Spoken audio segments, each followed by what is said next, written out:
नमस्कार दोस्तों। आज हम लोग करंट अफेयर में मिक्स टॉपिक देखेंगे। आप एग्ज़ाम में देखते होंगे कि हमेशा अपॉइंटमेंट से और इंडेक्स से क्वेश्चन पूछा जाता है। तो आज हम थोड़ा उस इम्पोर्टेंट इंडेक्स और अपॉइंटमेंट की बात करेंगे जो साल भर में चर्चा में रहे हैं और वहाँ से एग्ज़ाम में क्वेश्चन बनने की संभावना रहती है। तो चलिए थोड़ा सा हम देख लेते हैं आज कौन कौन से अपॉइंटमेंट है। पहले हम देखेंगे नेशनल अपॉइंटमेंट किसके कौन कौन व्यक्ति हुए हैं जो नेशनल में शामिल हैं और अभी चर्चा में रहे हैं। उनकी बात करें तो सबसे पहले यूपीएससी की बात करें, इसके चेयरमैन जो हैं डॉक्टर मनोज सोनी यूपीएससी के चेयरमैन हैं। देखिए इसमें आपको ज़्यादा डिटेल में नहीं जाना है, सिर्फ आप ऑर्गेनाइजेशन और उसके जो हेड बने हैं सिर्फ यही याद रखेंगे। आपसे यही पूछा जाता है तो इसमें ज़्यादा डिटेल में जाने की ज़रूरत नहीं है। टेबल टेनिस के अभी हेड बनाए गए हैं दुष्यंत चौटाला। ये आप याद रखेंगे, इस टाइप से प्रश्न हमेशा बनते हैं। ये हरियाणा से इनका संबंध है, हरियाणा अगर आप याद रखें तो। डीआरडीओ के बने हैं जी सतीश रेड्डी। ये पिछला एग्ज़ाम हुआ था 65th या 4th में, तो शायद ऐसा क्वेश्चन पूछा हुआ था डीआरडीओ के बारे में। इसरो के बने हैं सोमनाथ भारती। तो ये दोनों याद करनेंगे, आपके लिए ज़रूरी है। नेशनल कमीशन फॉर वुमेन की बनी है रेखा शर्मा। देखिए यह भी प्रश्न पिछली बार एग्जाम में पूछा गया था। ऐसे क्वेश्चन हमेशा बनते हैं एग्जाम में, एक दो प्रश्न अपॉइंटमेंट से होता ही है। नेशनल कमीशन फॉर वुमेन्स में किसको हेड अध्यक्ष बनाया गया है, वो है रेखा शर्मा। एनएचआरसी के बने हैं अरुण कुमार मिश्रा, ये बहुत फेमस है, इनको तो सबको जानता ही होगा। चीफ इलेक्शन कमीशन बने हैं राजीव कुमार। अगर हम चीफ इलेक्शन कमीशन की बात करें तो आर्टिकल 324 329 तक इलेक्शन कमीशन का जिक्र किया गया है। यह अभी एग्जाम में पूछा जाता है, आप इसको याद रखेंगे। चीफ जस्टिस ऑफ इंडिया अभी बने हैं यूयू ललित। इनका अगर हम रैंक देखें, मतलब कितने नंबर के चीफ जस्टिस बने हैं, तो इनका 49th है, आप इसको याद रखेंगे। रमन्ना साहब इसके पहले थे, 48 था।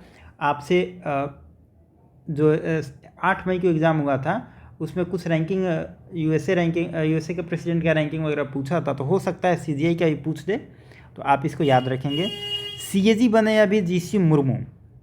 देखिए यह बहुत इंपॉर्टेंट है। और सीएजी की बात करें तो आर्टिकल 148 से 151 तक इसका जिक्र होता है, और यह भी एग्जाम में कई बार पूछा जाता है कि सीएजी के बारे में किस आर्टिकल में जिक्र है। और सीजीए की अगर बात कर रहे हैं तो आप कंफ्यूज मत करेंगे, सीएजी और सीजीए में ये सोनाली सिंह बनी है, ठीक है। एक सांसद टीवी बना है, लोकसभा और राज्यसभा दोनों को मर्ज करके सांसद टीवी बनाया गया। इसके पहले सीईओ बने हैं रवि कपूर इसके पहले सीईओ बने हैं। सीईए की बात करें, सीईए चीफ इकोनॉमिक एडवाइज़र बने हैं अभी अनंत नागेश्वरन। देखिए अगर आपने बजट के टाइम में देखा होगा इकोनॉमिक सर्वे, तो इकोनॉमिक सर्वे में सान्याल जी थे, उसके बाद इनके अपॉइंटमेंट हुआ है। तो आपसे एग्ज़ाम में पूछा जा सकता है कि कौन चीफ इकोनॉमिक एडवाइज़र जिनके टाइम पीरियड में इकोनॉमिक सर्वे आता है, तो आप सान्याल याद रखेंगे। लेकिन अगर अभी की बात पूछी जाए, अभी कौन है वर्तमान में, तो आप वर्तमान में याद रखेंगे कि ये हैं अनंत नागेश्वरन।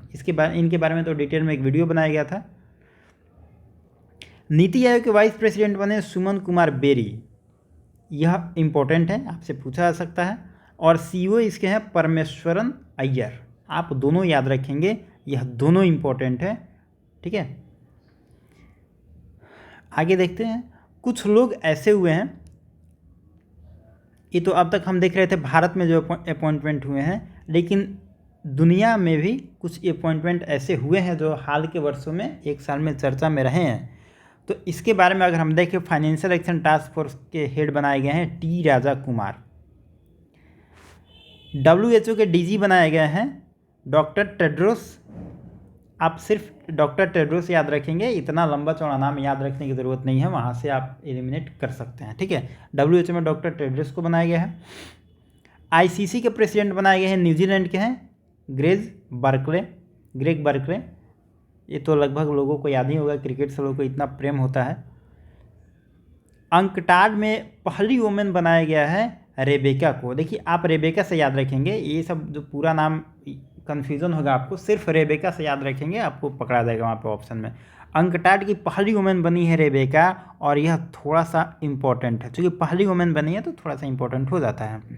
यूएई में कि नौरा अल मतरोसी, देखिए यह बहुत इम्पोर्टेंट है, स्पेस में भेजने वाला यूएई पहली महिला को भेज रहा है, तो यह थोड़ा सा मतलब इम्पोर्टेंट हो जाता है। ये भी पूछा जा सकता है कि कौन देश स्पेस में पहली महिला को भेज रहा है, तो यूएई होगा। और यूएई किस महिला को भेज रहा है, आप नाम भी याद रखेंगे, नौरा अल मतरोसी, ठीक है।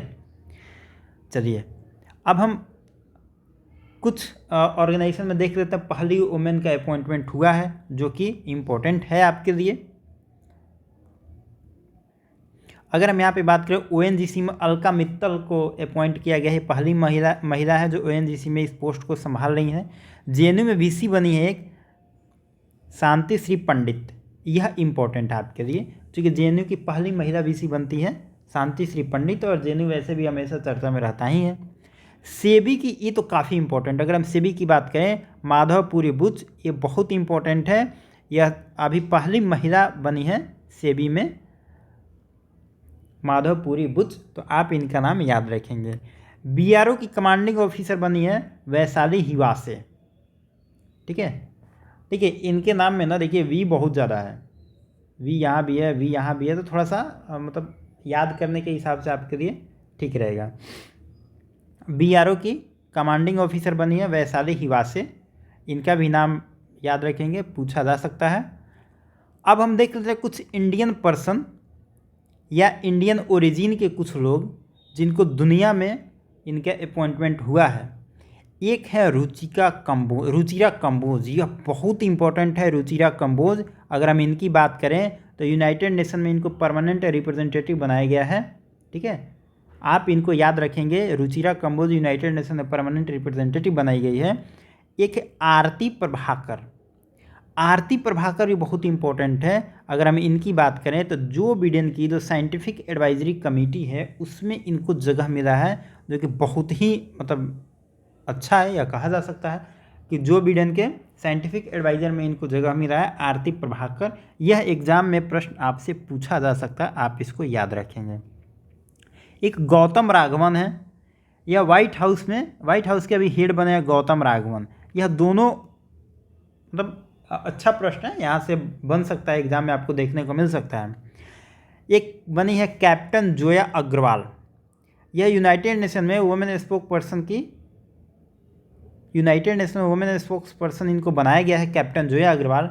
और ये है क्या, पायलट है एयर इंडिया में, यहाँ पे भारत में एयर इंडिया में पायलट है, लेकिन इनको कैप्टन जोया अग्रवाल को, देखिए कैप्टन से ही पता चल रहा है कि कहीं ना कहीं फ्लाइट उड़ाती होंगी, तो एयर इंडिया में पायलट है अभी।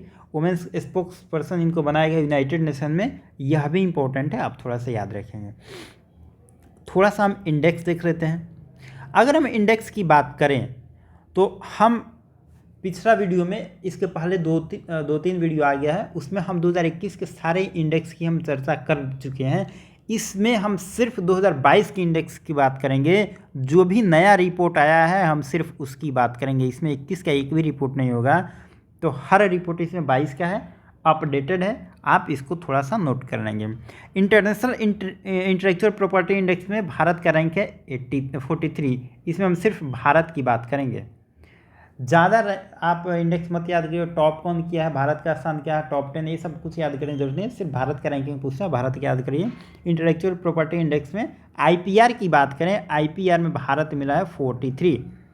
वर्ल्ड इकोनॉमिक फ्रीडम इंडेक्स में हमारा रैंक है 131।